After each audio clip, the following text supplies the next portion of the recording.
को एक समाज हमको बचाते हैं और उसी की बदौलत एक नई जीवन की शुरुआत होती है। हम उससे भी संकल्प लें कि हमारे जीवन को दया के मार्ग पर, करुणा के मार्ग पर ले जाएं और सेवा और सहयोग की भावना लाएं। लेकिन ये सेवा और सहयोग की भावना तब आएगी जब हम इंसान में उस परम तत्व को देखेंगे। और गुरु कबीर ने जीवन भर यही एक काम करते रहा। उसने ऐलान किया, हे हिंदू, हे मुसलमान, हे सिख, हे बौद्ध, कि तुम संसार में परमात्मा को खोजो मत, परमात्मा को के लिए भटको मत, क्योंकि जिस परमात्मा की तुम चर्चा करते हो, जिस परमात्मा को तुम खोजते हो, वह परम तत्व आत्मा जीव चेतन वह तुम्हारे अंदर में है। उसको बाहर खोजने की जरूरत नहीं है। लेकिन दुर्भाग्य है कि आदमी को मंदिर में परमात्मा दिखता है, मस्जिद में परमात्मा दिखता है, गुरुद्वारे में परमात्मा दिखता है, गिरजाघर में परमात्मा दिखता है, चर्च में परमात्मा दिखता है, पानी में, पत्थर में, मंदिर में, गिरजा और तीर्थ में परमात्मा दिखता है। इंसान में परमात्मा नहीं दिखता है।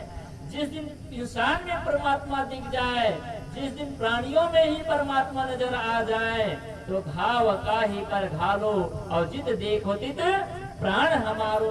अरे हम किसको चोट पहुंचाए, किसको दुख दे, किसको तकलीफ दे, क्योंकि वही परम सत्ता आप सबके अंदर में विराजमान है, हम सबके अंदर में विराजमान है, उससे कोई अछूता नहीं है।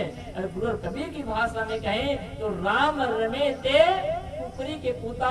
राम तो मेरा जो राम है। कबीर साहब से किसी ने प्रश्न किया, कहे गुरुदेव आप जहाँ भी जाते हैं आप भगवान का खंडन करते, राम का खंडन करते हैं, आप परमात्मा को नहीं मानते।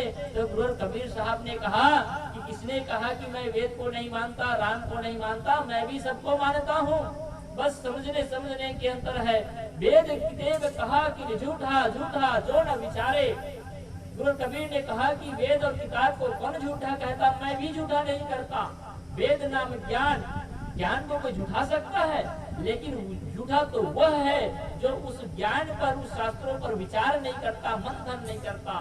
आंख मूंद करके मान लेने वाला अंधा है, आंख मूंद करके मान लेना वाले ही झूठा है, विचार करने वाला झूठा नहीं है। इसी प्रकार से कहा कि मैं भी राम मानता हूँ, बस समझने की अंतर है। तुम बाहर में राम मानते हो और मैं तुम्हारे अंदर में राम मानता हूँ। तुम परमात्मा को मंदिर में खोजते हो, तुम अपने परमात्मा को तीर्थों में खोजते हो और मैं अपने परमात्मा को तुम्हारे अंदर खोजता हूँ। देखिए कबीर साहब ने हमको रास्ता बताया और उस परम तत्व को पाने का इतना सुंदर सटीक हमको मार्ग बताया। आप भी पा सकते हैं, हम भी पा सकते हैं। अगर इस भारत भूमि में अगर कोई राष्ट्रपति बनेगा तो एक बार में एक ही राष्ट्रपति होगा, एक ही प्रधानमंत्री होगा, एक राज्य में एक ही मुख्यमंत्री होगा। लेकिन गुरु कबीर के मंच में आप सब बादशाह हो सकते हैं, राजा हो सकते हैं। दुर्भाग्य है कि हमारी छोटी गंदी आदत और हमारे गलत स्वभाव के कारण हम भिखारी बने हुए हैं, लाचार बने हुए हैं। गुरु कबीर ने ऐलान किया कि उस परम सत्ता को पाने का मार्ग क्या है, तो कबीर मन तो निर्मल भया जैसे गंगा नीर और पाछे पाछे हरि फिरे। कहत कबीर कबीर साहब का मार्ग इतना सुंदर मार्ग है कि आपको परमात्मा के पीछे नहीं जाना है, बस जीवन को सुंदर बना लीजिए, परमात्मा आपके पीछे आने वाले हैं।